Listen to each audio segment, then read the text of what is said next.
Nuestra sociedad ha caído mentalmente enferma. El aumento vertiginoso de patologías como el estrés crónico, la ansiedad y la depresión, que crecen año tras año, nos muestra que como individuos estamos perdiendo la capacidad de lidiar con las fuerzas de nuestra propia psique. Y este debilitamiento está creando las condiciones perfectas para que ciertos poderes fabriquen una psicosis global. Una parte importante de la sociedad, extenuada interiormente y desprovista de su individualidad, está siendo manipulada para perder el contacto con la realidad objetiva y vivir en el reino del fanatismo ideológico. Nuestra plenitud psicológica está bajo asedio y nuestros lazos humanos se están fragmentando. Pero no todo está perdido. Podemos escapar de este delirio individual y al mismo tiempo deshacer el engaño colectivo. Y esto es lo que vamos a explorar en este vídeo. Vamos a ver cómo se fabricó este artificio colectivo de forma sutil y silenciosa, explorando las técnicas de manipulación psicológica que el poder y sus lacayos utilizan cada vez con más fuerza, y cómo escapar. ¿Qué podemos hacer como individuos para recuperar la cordura y la lucidez en un mundo que sufre de una enajenación a escala masiva? Nunca antes en la historia habían existido medios tan eficaces para manipular en masa a una sociedad. Además de los medios de comunicación clásicos, televisión, radio y prensa, hoy ese gigante llamado Internet permite a quienes ostentan el poder asaltar más fácilmente las mentes de las masas. El objetivo es claro: la creación de un sistema totalitario donde el poder, habiendo centralizado todos los aspectos de la sociedad, obtiene un control absoluto. Que el Kraken y sus tentáculos lo abarquen todo, que nada escape a su dominio y que no exista oposición a su tiranía. Sin embargo, el poder no puede lograr esto sin la colaboración de los individuos. Deben ser los individuos quienes, voluntariamente, decidan renunciar a sus derechos y libertades. Y la única forma eficaz de lograr algo así es que esos mismos individuos pierdan su individualidad y se adhieran a una mentalidad de grupo. Una vez que este proceso se haya consumado, los individuos no solamente estarán dispuestos a perder su libertad, sino que le suplicarán al gobierno que se la arrebate. Y existen 3 gatillos psicogénicos que logran precisamente esto de forma muy eficaz. 3 disparadores que el poder utiliza una y otra vez para manipular al individuo, aplastar su voluntad y convertirlo en masa aborregada. Y estos 3 gatillos son el miedo, la confusión y el deseo de seguridad, que además deben dispararse en una secuencia muy concreta. Just Merleau, autor del libro The Rape of the Mind, que traduciríamos como la violación de la mente, afirma que, mientras que el miedo prepara a la población para la mentira, el uso de la propaganda difunde desinformación y promueve la confusión con respecto a la fuente de las amenazas o la naturaleza de la crisis, ayudando a romper las mentes de las masas. El origen de la psicosis es siempre un grave problema, una amenaza tan peligrosa que suscita niveles de miedo y tensión social insostenibles. El gobierno fabrica este problema de forma oportunista, interviniendo psicológicamente en los individuos para inducir temor frente a un peligro inminente. Después agita ese problema utilizando un bombardeo propagandístico diseñado para confundir al individuo. Los medios de comunicación usados por el poder ofrecen información falsa, contradictoria o sin sentido, que lleva a un estado de confusión porque el individuo no puede abordarla de una manera racional y adaptativa, lo cual aumenta la susceptibilidad al miedo y la indignación. La lógica se puede enfrentar con la lógica, mientras que la ilógica no. Confunde a quienes piensan de forma correcta, y mientras la gente todavía está buscando un contraargumento razonable a la primera mentira, los totalitarios pueden agredirlos con otra. Además, la forma de presentar esta información es muy particular. Merleau lo llama ondas de terror. Se trata de etapas donde la tensión aumenta exponencialmente, seguidas de pequeños periodos de calma, lo que poco a poco va destruyendo la moral del individuo. En el momento de máxima tensión y confusión, el poder presenta la solución a ese terrible peligro y la posiciona como única alternativa. Es esto o nada. El individuo, habiendo estado expuesto a estas ondas de terror y rendido ya al empuje de la masa, que cree que solo hay un camino para la resolución del conflicto, le suplica al gobierno que implemente esa solución para que, de esa forma, su seguridad pueda quedar garantizada. Sin embargo, el gobierno no puede ejecutar esa solución. Para poder hacerlo, necesita adquirir más poder. Una nueva ley, un nuevo ministerio o incluso una nueva constitución que le permitan hacer lo que antes no podía a costa de la restricción o eliminación de ciertos derechos individuales. En otras condiciones, el individuo no hubiera accedido a perder su libertad y sus derechos, pero aquí el poder ya logró el beneplácito de las masas, que le ruegan que les arrebate sus derechos para acabar con esa terrible amenaza. Y el poder, habiendo logrado lo que quería, deja de fabricar y agitar el problema que ellos mismos crearon, con lo que pareciera que realmente logró una solución. La calma regresa. Los individuos ya no son tan libres, pero se libraron del miedo y recuperaron su sensación de seguridad. El coste en forma de pérdidas de derechos y libertades individuales fue elevado, pero la masa lo celebra. Misión cumplida. Hasta que el ciclo vuelve a repetirse de nuevo con otra amenaza fabricada por el poder que pone en marcha la hipnotización global a través de la propaganda manipulativa y la intervención psicológica. En caso de que este proceso no sea suficiente para derribar al individuo y convertirlo en masa obediente, hay un elemento más que el poder utiliza para aumentar la posibilidad de una psicosis totalitaria: aislar a los individuos y perturbar sus interacciones sociales en nombre de un bien común. Un individuo solo y sin interacciones normales con amigos, familiares y compañeros de trabajo se vuelve mucho más susceptible a delirios. En primer lugar, se pierde el contacto con la fuerza correctiva del ejemplo positivo, algo que sucede en muchas otras especies de mamíferos. Y por otro lado, los seres humanos se condicionan más fácilmente a nuevos patrones de pensamiento y comportamiento cuando se encuentran aislados. Este proceso que acabo de describir lleva al individuo a un estado de infantilización en el que le cede toda la potestad al gobierno, perdiendo su capacidad de pensar por sí mismo, de hacerse responsable de su vida y de sentir que es capaz de lidiar con los desafíos que van surgiendo en el día a día.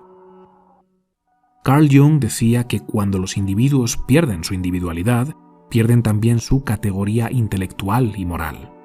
Se conectan inconscientemente con un nivel inferior donde rigen la irresponsabilidad, el victimismo, la insensatez, el tribalismo y el infantilismo. Para que las masas renuncien a su libertad y cedan el control de todos los aspectos de sus vidas a las élites gobernantes, deben renunciar primero a su capacidad de ser individuos autosuficientes, responsables por sus propias vidas, y pasar a convertirse en súbditos sumisos y obedientes. Seres débiles y vulnerables que se dejan llevar por los dictados del grupo sin cuestionarlo. El individuo enajenado, naturalmente, no puede verlo. No sabe que está hipnotizado. No sabe que ha perdido su capacidad de pensamiento crítico y que solo sigue religiosamente los mandatos prefabricados de su colectivo. De hecho, no solo ignora todo esto, sino que se caracteriza por su superioridad moral. Se cree moralmente superior a los miembros del grupo opuesto. Los que están fuera de su colectivo son enemigos despiadados que amenazan con destruirlo todo, y eso le autoriza para cometer todo tipo de atrocidades amparándose en un escudo moral. Lo hago por el bien de todos. Hay que impedir que los malos salgan victoriosos. Para hacer el mal, un ser humano debe creer por encima de todo que lo que hace es bueno, o al menos que su acto respeta la ley natural. La ideología es lo que le da al mal su justificación y al que perpetra el mal la determinación necesaria para actuar. La ideología es el marco teórico que hace que sus actos parezcan buenos en lugar de malos, tanto en sus propios ojos como en los ojos de los demás, de forma que, en lugar de recibir reproches o insultos, reciba alabanzas y honores.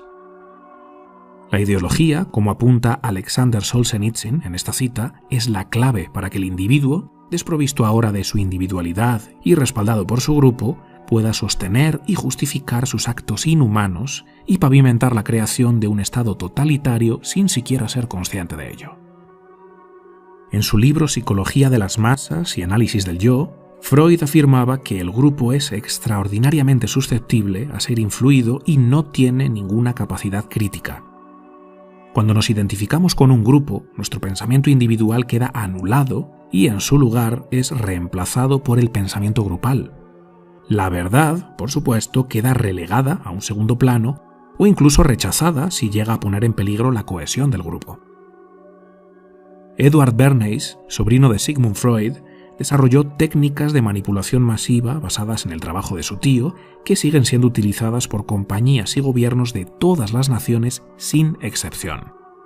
En palabras de Bernays, la masa es un estado mental que surge cuando los individuos quedan desprovistos de individualidad, y sus técnicas tienen la intención de controlar y organizar a las masas a voluntad sin que éstas lo sepan. Una vez que el individuo ha logrado una identificación total con el grupo, surge lo que Juan Soto Ibars llama narcisismo tribal.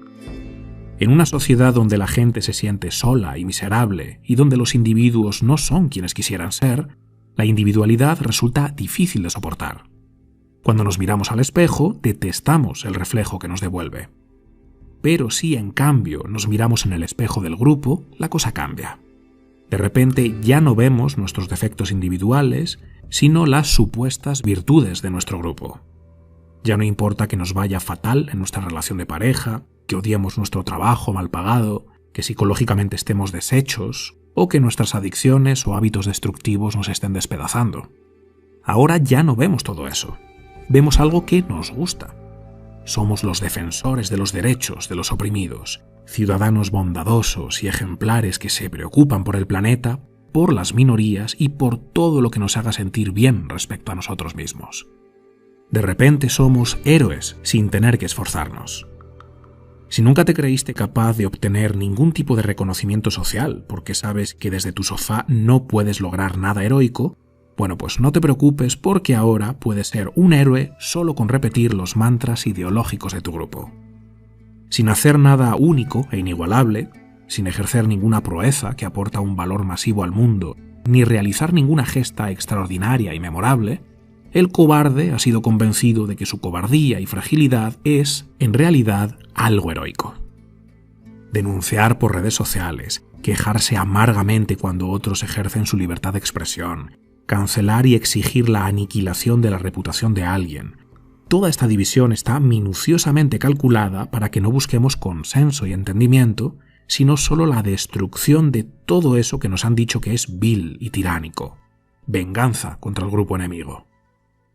El poder nos divide en opresores y oprimidos, víctimas y tiranos, y posteriormente promueve que la única respuesta posible entre estos grupos es la hostilidad, y nos convence de que esa hostilidad, esa persecución cruel, es, de hecho, un acto ejemplar. Si alguien expresa una opinión que no encaja en la narrativa de nuestro grupo ideológico, lo llamamos discurso de odio, fascismo, homofobia, machismo, racismo, opresión.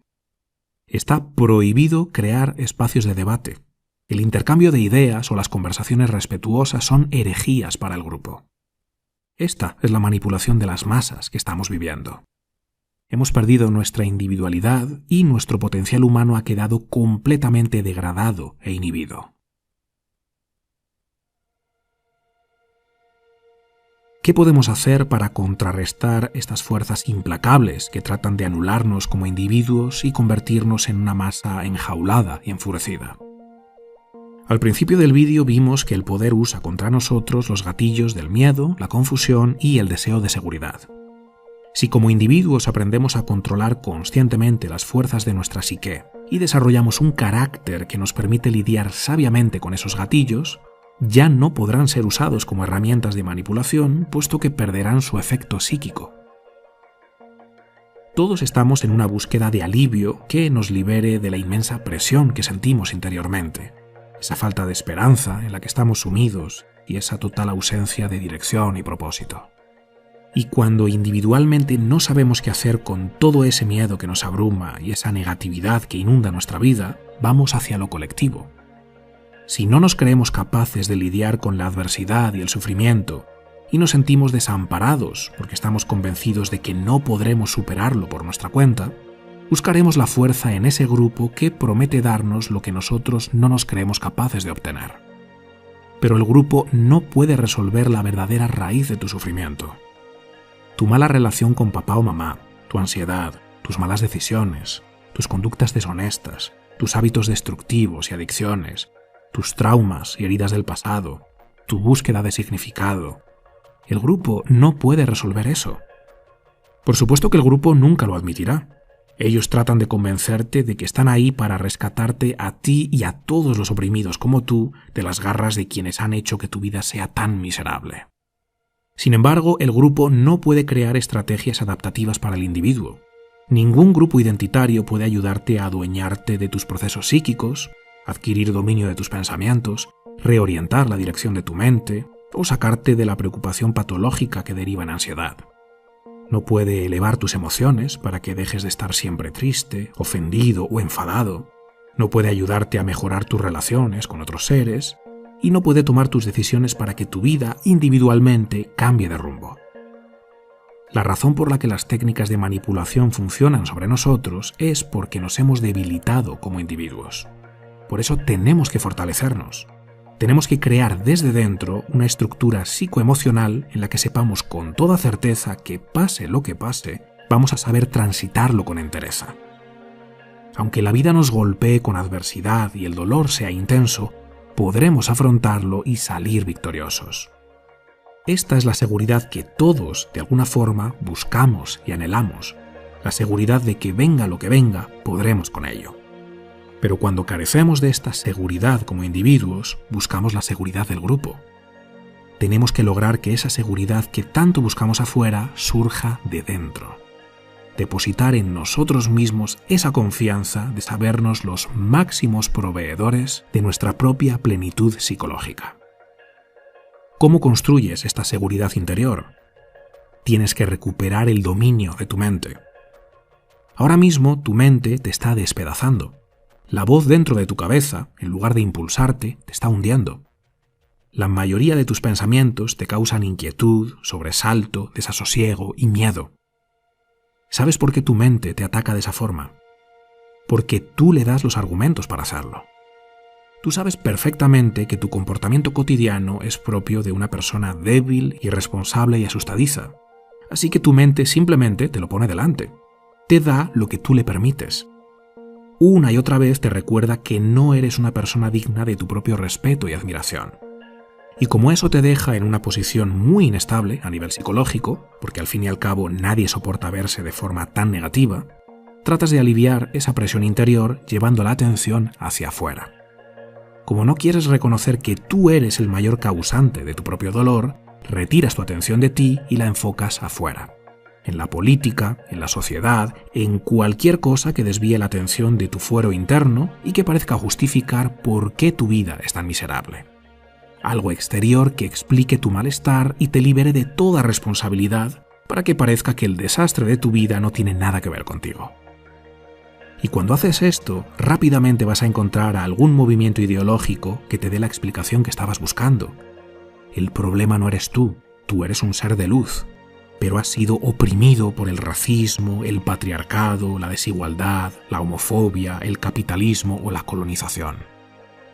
El resentimiento hacia ellos, que parece muy razonable, desvía toda la atención de tu responsabilidad individual y te sumerge en la narrativa de la masa. Ya no te sientes tan mal contigo mismo, ya no diriges tu ira y tu resentimiento hacia ti, pero sigues sintiéndola hacia otros, sigues siendo una persona atrapada en el laberinto de la ira y el resentimiento. Tienes que escapar de esa trampa que otros han fabricado, enfocándote en lo que sí está a tu alcance. Tienes que realizar una evaluación honesta del estado de tu vida y tu carácter y empezar a resolver los problemas que te están hundiendo y que más urgentemente necesitas resolver. Después ya salvarás a las focas, pero primero ponte en el camino de mejorarte y convertirte en quien tú quieres llegar a ser. Cuando pongas tu vida en orden, tu mente ya no podrá hundirte. Toda esa cháchara negativa desaparecerá porque tu aparato psíquico ya no tendrá argumentos que usar contra ti. Cuando te ganes tu respeto y confianza, tu vida va a adoptar una dirección ascendente. A mí la voz de mi cabeza siempre me atacaba con mi falta de disciplina. Nunca haces lo que dijiste que harías, nunca terminas lo que empiezas, solo hablas y hablas pero no actúas, eres un fraude, normal que nadie te respete. Y mi mente me decía esto porque tenía todos los motivos para hacerlo. Mi mente sabía que yo quería dejar de fumar, pero no lo dejaba. Me proponía una fecha para dejarlo, pero cuando llegaba el día, no lo hacía, rompía mi compromiso. Decía que quería adelgazar, pero no cambiaba mis hábitos alimenticios y seguía tragando comida basura 3 o 4 veces por semana como mínimo. Me proponía empezar a hacer ejercicio porque llevaba una vida totalmente sedentaria, me apuntaba al gimnasio, pero después de unos pocos días lo dejaba. Y cuando llegaba la fecha de renovación, pagaba el siguiente mes asegurándome a mí mismo que iría, pero no iba. Y así una tras otra. Normal que mi mente me despedazara. Me ponía delante pensamientos acerca de mí mismo que yo sabía que eran ciertos y por eso me dolía tanto. Hasta que tomé la determinación de no volver a tocar un solo cigarrillo, cambiar mi alimentación y levantarme todos los días a las 5:30 de la mañana para hacer ejercicio. Cuando pude sobreponerme a mis resistencias y empecé a hacer todas esas cosas que yo dije que haría, mi mente ya no pudo avergonzarme y despedazarme. Si empiezas a hacer de forma rutinaria lo que tú sabes que te ayuda a crecer, tu mente ya no podrá decirte «qué débil y qué cobarde eres, no eres capaz de esforzarte, tú solo buscas estar calentito en tu sofá». Simplemente no podrá hacerlo. No le quedará más remedio que someterse a tu autoridad. La conquista de tu libertad personal es el resultado de exponerte a esas situaciones que te dan miedo y te incomodan porque te exigen dar lo máximo de ti, pero que de todos modos tú decides hacer porque sabes que te corresponde hacerlo. Cuando dejas de estar siempre persiguiendo la gratificación instantánea, quejándote y escondiéndote de la dificultad, tu mente se fortalece. Empiezas a ganarte tu respeto y admiración. Y empiezas a confiar en ti, porque sabes que cuando las cosas se pongan feas, tú tendrás la sabiduría para actuar con determinación y con audacia. Sabrás qué hacer por muy tenebroso que se vuelva el camino. Evitar a toda costa lo que nos resulta molesto y fastidioso nos lleva a convertirnos por elección propia en personas débiles que no saben tolerar la más mínima dificultad. Y esa debilidad es la brecha que el poder usa para doblegarnos. Pero exponernos de forma voluntaria y consciente a situaciones difíciles e incómodas saca lo mejor de nosotros y nos ayuda a corregir el extravío que nosotros mismos hemos causado en nuestras vidas. Da miedo emprender este camino, claro que sí, pero es que esto no va de dejar de tener miedo, esto va de hacerlo a pesar del miedo, de saber convivir con el miedo y no dejarse dominar por él. Sí, la vida está llena de sufrimiento. Te han oprimido, la injusticia te ha golpeado duramente, te han herido y todavía duele. Las cosas no te han ido como tú querías. El mundo es un lugar cruel y peligroso. Sí, todo eso es verdad, pero volverte una masa aborregada no va a darte lo que buscas, que es esa individuación a la que Jung se refería, ese llegar a ser tú mismo de forma auténtica y genuina, ocupar tu lugar en el mundo y encontrar la plenitud de tu propia autorrealización. Demuéstrale a tu mente que tú eres mucho más que tu miedo y tus dudas. Demuéstrale que estás por encima de la búsqueda de placer, confort y gratificación instantánea. Empieza a hacer lo que dijiste que harías y dejar de hacer lo que dijiste que ya no harías más. Aunque tu apatía, desesperanza y docilidad te hayan debilitado, puedes dejar de ser esa marioneta que otros quieren que seas. Vuélvete responsable de ti mismo. Fortalece tu espíritu. Desarrolla tu conciencia. Conviértete en quien puedes llegar a ser. Conquista tu libertad. Y luego, muéstranos cómo lo hiciste. Muéstranos el camino. Espero que este vídeo te haya gustado. Si es así, compártelo. Dale difusión para que llegue a todas esas personas que tú crees que pueda resultarles útil. O simplemente dale al botón de me gusta. Eso también ayuda mucho porque YouTube solamente recomienda los vídeos que han recibido muchos me gusta y muchos comentarios. Y como no, te invito a ver mis vídeos anteriores y a suscribirte porque pienso seguir trayéndote más vídeos como este que te ayuden a crear una mente de oro y volverte dorado. Nos vemos, chao.